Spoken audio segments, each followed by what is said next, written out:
Hey everyone, welcome to the DarkCast. I'm your host, Jonathan Miley. The DarkCast is usually a bi-weekly discussion about video games and the culture that surrounds them.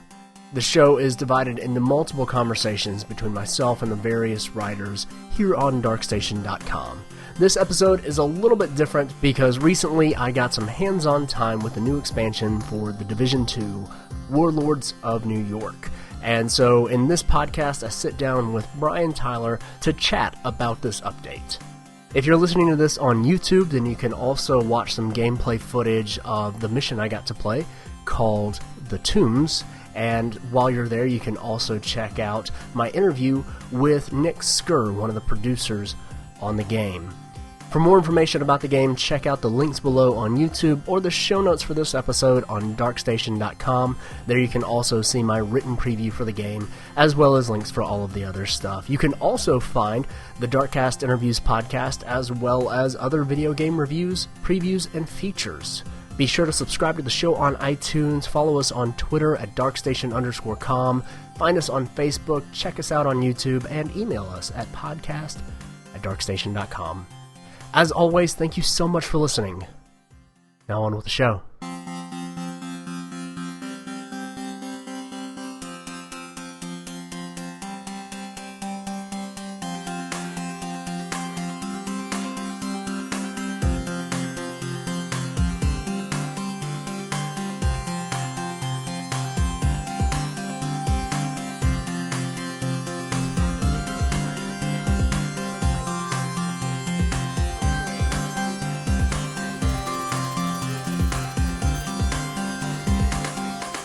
Welcome back to the DarkCast, everybody. I'm Jonathan Miley. Joining me today is Brian Tyler. How you doing, Brian? I'm doing all right. We're going to talk about The Division again. We do this a lot? I feel like we do this a lot. Every other time that we talk, I think, is about The Division in some shape, way, or form. Which actually, I mean, we've played The Division recently. Yes. So back at the end of January, I got the chance to go out and play the new expansion for The Division 2.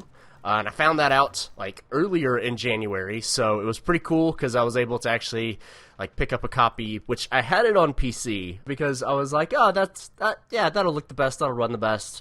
I didn't think about the fact that I literally have no friends on Uplay on PC because nobody plays Ubisoft games on PC. And so I got a few hours into it, and I was like, this is not super fun by yourself. And I put it down, and then at some point I got the Ultimate Edition or whatever. So I know it comes with a whole bunch of other stuff, but the thing that mattered to me was that there was a first responders outfit for your Division agent, and I was like, yeah, I want that. I'm gonna spend $10 on that alone. That's okay. And so for people that got it when it originally came out, they got the new content early. There were 3 episodes, or actually only 2 so far. 2 episodes, and you got them like a week early if you had the Year 1 pass. And there's probably some other boons and stuff. I want to say the other thing is you didn't have to work to open up the new classes. Yeah. I think you got access to those rather than having to collect the stuff that comes out with them. Yeah. Something like that. Yeah, so the end game classes, the grenade launcher or the survivalist. Yeah, the survivalist, the bow and arrow, or not bow and arrow, crossbow. Yeah, that stuff. Yeah, you got those. There are 3 new ones. Yes. Instantly, right? But anyway, so like there's all that stuff that it gives you. But the thing is I'm buying that version almost a year after it came out. So like getting things early is pointless. It doesn't matter. So I'm literally just spending the money on the firefighter uniform. So I was able to pick it up on PlayStation 4 for super cheap and started playing it again. We've played some.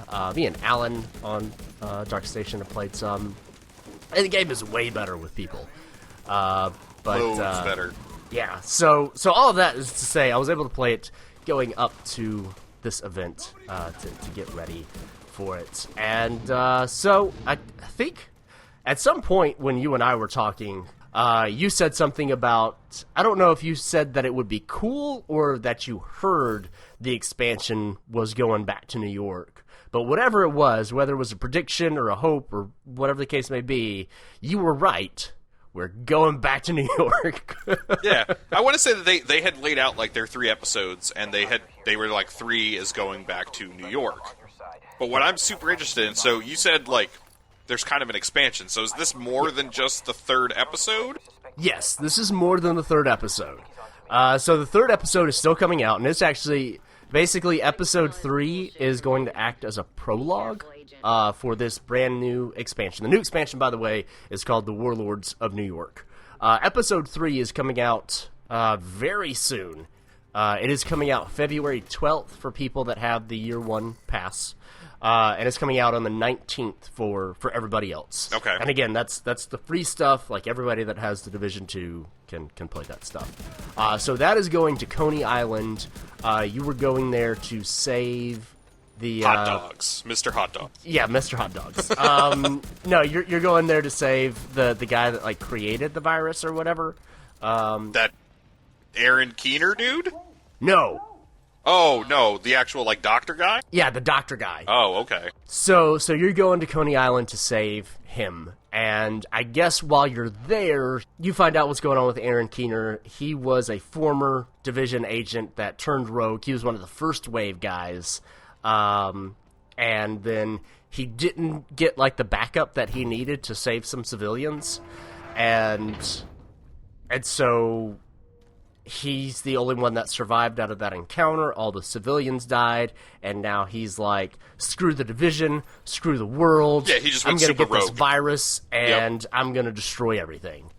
So that's while you've been trying to save the world, one dead person at a time in Washington, D.C., Aaron Keener is in New York, and he's taken over, like, Lower Manhattan. Uh-huh. So... one of the things that's interesting about this, and I don't know, personally I feel like it'd be really cool if this map was at least partially overlaying on the original Division 1 map, because I think it would be cool to see just the chain, like the direct change of certain places after the course of Yes. like 8 months. But this is not. The maps do not overlap at all. And there are a couple reasons for that. I guess one main reason for that. The Lower Manhattan map for Warlords of New York is a 1-to-1 scale of New York, the way that Washington, D.C. is a 1-to-1 scale. So it doesn't mean all of the actual buildings are 100% accurate in, like, the way that they look and everything, but it means that, like, every block is the same block. Like, streets are where streets are in New York, and that's the way it is in Washington, D.C. That's the way it is in the new Lower Manhattan map. So you've got like 4 areas that you're going to be going to, and it seems like it kind of butts up against the bottom of the map if you played the Division 1. Okay. So, but it's not. It doesn't correspond to. No, it does not correspond to the old one. The area that you're exploring is a place called Two Bridges, the Civic Center, Battery Park, and the Financial District. Okay. We weren't allowed to capture any footage of the map, but from what I saw of it, my guess is that it's a third of the size-ish of Washington, D.C. I tried to do some Google mapping to, like, actually measure out some of the landmarks that I saw from the game. And it looks like it's about 1.5 miles at its longest point, which, doing the same thing with the Washington, D.C. map, it's like 2.5 miles at its longest point. Okay. So... yeah, so this isn't the Division 3. For anybody that's wondering, this is not the Division 3, but this is much bigger than, like, the Episode 1, 2, or 3 expansions that we've got. So Aaron Keener is there. He is wanting to wreck everything. He's gathered some other, like, rogue Division agents to his call, and he's put them in charge of each of the different districts that he's in charge of, and so you're gonna have to, like, get some information about these people. Basically, you're kind of, like, triangulating their location by finding some different clues, and then you have to go and fight them. And you fight them, you kill them, and then when you kill them, that's when you get the new skills that will be unlocked in the game. Oh, okay. So there's 4 new skills that you'll have the option to use. 2 of them come back from the Division 1. There's the sticky bomb launcher. There's a incendiary, an explosive version.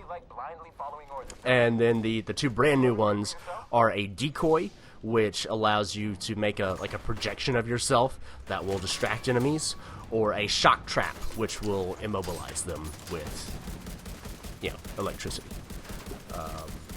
So those are the 4 new abilities, which I feel like is one of the biggest. But besides the fact that you get like a new play space to enter, not just like a one-off mission, but a whole new open world area to walk around in and pick up loot in and find comms that you won't be paying attention to because 30 seconds later you're going to be getting shot at, and you can't pay attention to somebody talking on the phone when you're being shot at. I mean, it's just logic.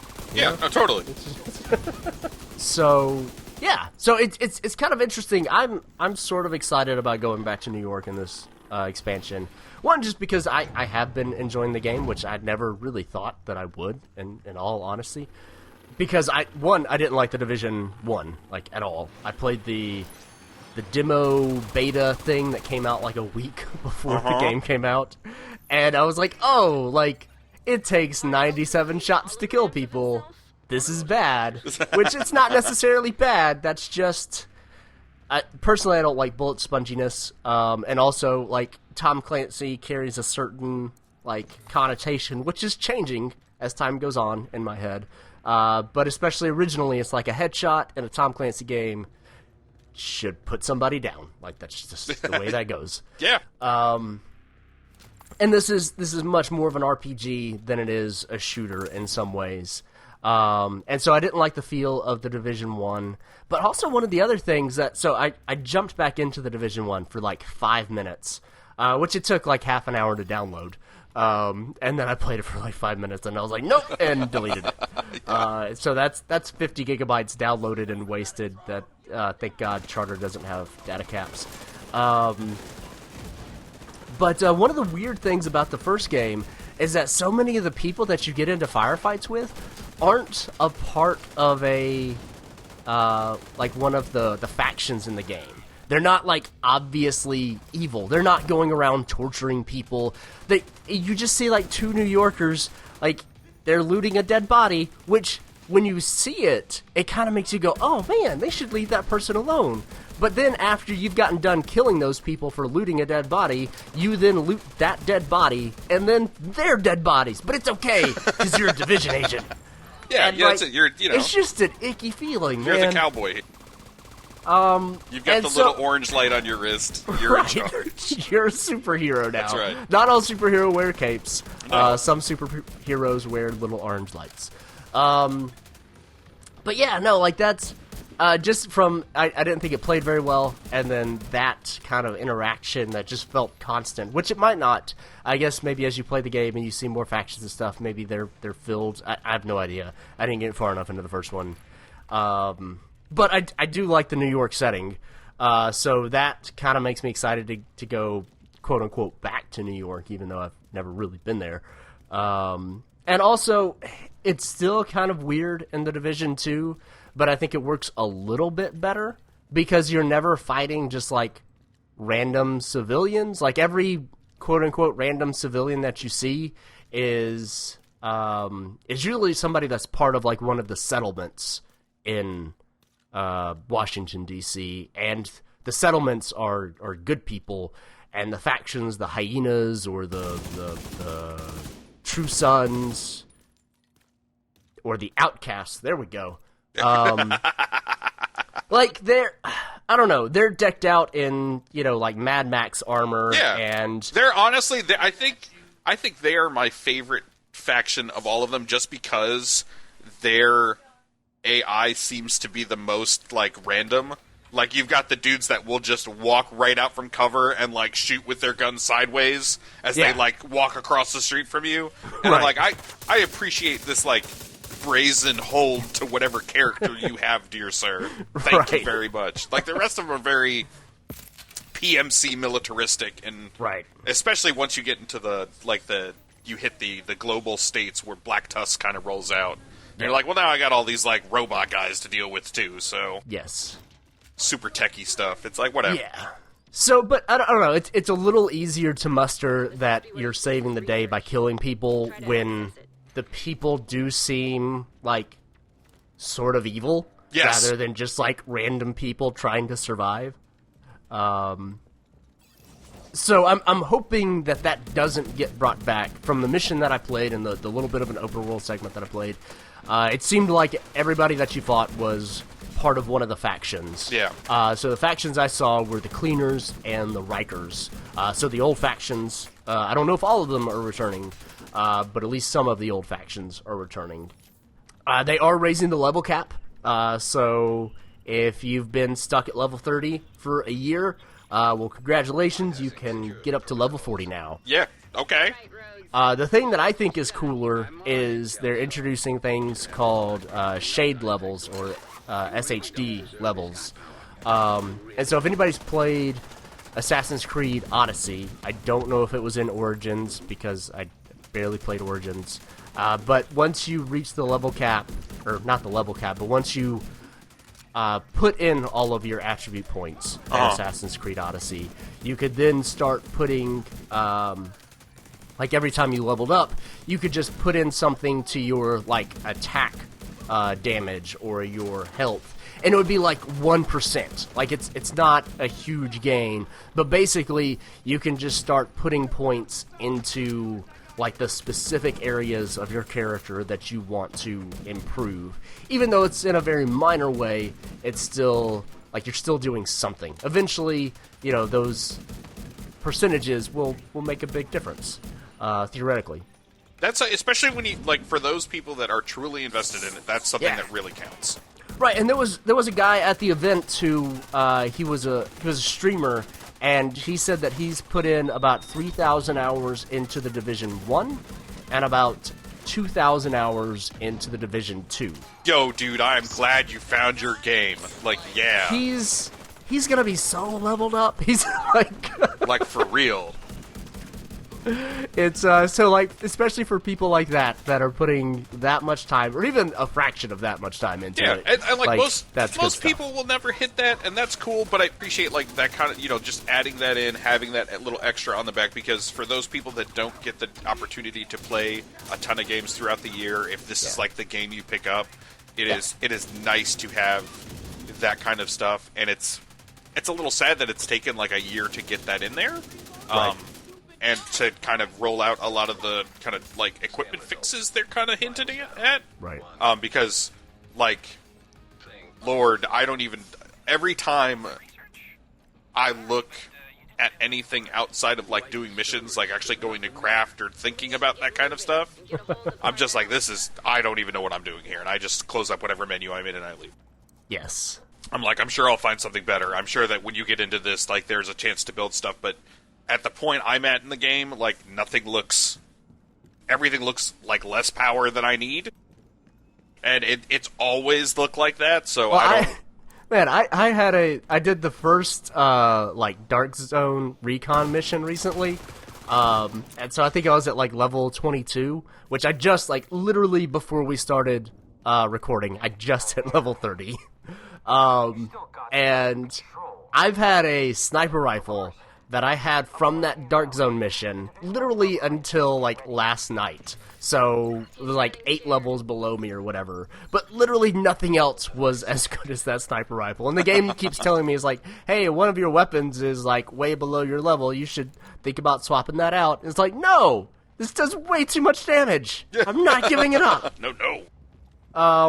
So one of the other things, if you do have a weapon that you really like that, they're making some big changes to the recalibration center, which is great, because I also just recently unlocked the recalibration area at Washington, D.C., and I do not understand it at all. Yep. So one of the developers was saying that, I don't want to butcher his name. You can see it in the written preview for this. But he was saying that one of their goals with the new update is that every piece of loot will be meaningful. So I don't know if it's going to be like a Darksiders 2 thing where you can feed weapons into other weapons, which if that's the case, that's awesome. That's what I want. Yeah. I want to level up my weapons. Hungry weapons. Yes. I want weapons that are possessed by demons. I think that's a good change because a lot of times you have, and especially like kind of hanging out in like their Reddit and the community and stuff, there are classes of weapons that simply just don't reach the power levels of other ones. Right. And one of those, unfortunately, always ends up being assault rifles, which are like my favorite. Yeah. So the fact that I could just feed stuff into it to make it better instead of having to constantly deal with, or like hopefully that's what they're going for. I think that would be a real good move. There are not any new dark zones for the new expansion. So I guess two things that are kind of coming out is there's going to be like a title update, and then there's also the expansion. So some of the stuff is available for everybody, whether or not you get the expansion, and some of it will be available just for people that get the expansion. So obviously going to New York is part of the expansion. The level cap increase from 30 to 40 is part of the expansion. Okay. So they're revamping all of the dark zones in Washington, D.C., some of the systems to make it easier for you to know how to engage with other people. They're also like rebalancing all the loot in the dark zones. There's a lot of stuff that is coming to the base game, including Raid 2, which has been kind of incognito, it seems, for a while. That's coming out later in the spring, but that's still going to be available to everybody. Okay. They're also just doing some big changes to how loot is, how you look at it, and basically understand how it works with your character. Honestly, I don't fully understand all of that stuff with your character build. Like, obviously, I understand DPS and stuff like that, but there are other numbers that there's a red, a blue, and a yellow symbol. Like, and I don't know what those mean. They all when you get to the later end stuff or the end game stuff, you will have weapons and armor that say, hey, if you have 5 of these red slots, this activates on this armor. And so you have one that could be like, okay, so this is my kind of like super like offensive build, and then you have a skill, like I think yellow is skills. Okay. And so when you have your enough skills, you have armor that activates with that kind of stuff and adds to skill power there. Gotcha. It's weird in that it's a little counterintuitive, and I don't think that system kind of explains itself well enough. Okay. Obviously, I mean, like you don't really have to deal with it until you get to the end when you're actually like when those incremental things matter. But yeah, there's another number there that's like skill power that it sometimes takes to activate the stuff that you add to your, like the little upgrades that you add to your skill things, to your like to your little turrets and stuff. And those are, I think that's kind of hidden behind stuff too. Yeah, so that's one of the big changes that is coming to everything. Good. Is they said it's going to be a major RPG overhaul. That they're changing some of the stats and the way that gear functions. They said that they want to keep it deep for the people that enjoy that, but they said one of the biggest complaints that they've heard is that people, basically what I've been saying is, I just don't understand. Yeah, it's a lot. There's a lot of gobbledygook that just sits on that screen that you're just like, what? So they're getting rid of the stat budget system, which I'm not entirely sure what that is. They're introducing god rolls and power tiers for skills. But basically, they said the biggest thing, the thing that like is the drive for all of this, is that they want everybody to be able to understand how to make their agent stronger. Good. Okay. Which Excellent. is good. Yeah. Yes. They need that. Okay. Yeah, because I generally look at the armor rating or the amount of damage on a thing, and I go with that. And yeah, 100%. 100%. Yep. Everything else is gravy or over. I don't know. It's something. But yeah. So over the course of it, I got a little kind of hands-on time in the open world area. I think we played for maybe about an hour. And then I did one of the missions where I was going after a guy named Theo Parnell. And he's one of the rogue agents, and I got to see one of the the new abilities, the decoy thing, which basically means he like duplicates himself, and you don't know which version is him. So that was pretty interesting little boss battle. It was definitely more. It was like more of a boss battle than just like, oh, here's a dude that has a yellow health bar and lots of armor and is gonna take most of your ammo to kill. So that seemed good.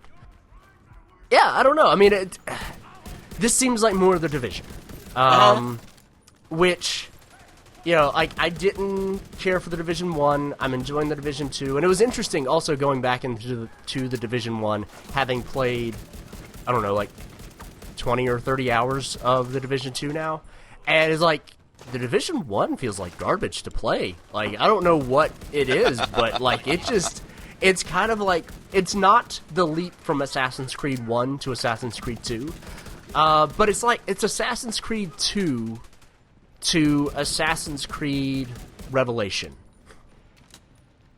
Which, if you play Assassin's Creed 2 and then Brotherhood and then Revelation, you're like, these all play exactly the same. But if you played Revelation and then go back to 2, like, you'll realize just some of the small changes that actually make the game feel a lot better, but that aren't, you know, obvious, I guess is what I'm trying to say. And so when they come out, you know, a year apart, it's really easy to be like, oh, this is the exact same game. But when you play them in rapid succession, you go, oh, wow, this actually feels like much better to play. But it's all these, like, tiny little things that aren't super obvious. And I think that's where, I'm not saying the Division 1 is on Assassin's Creed 2 levels. That's not what I'm trying to say.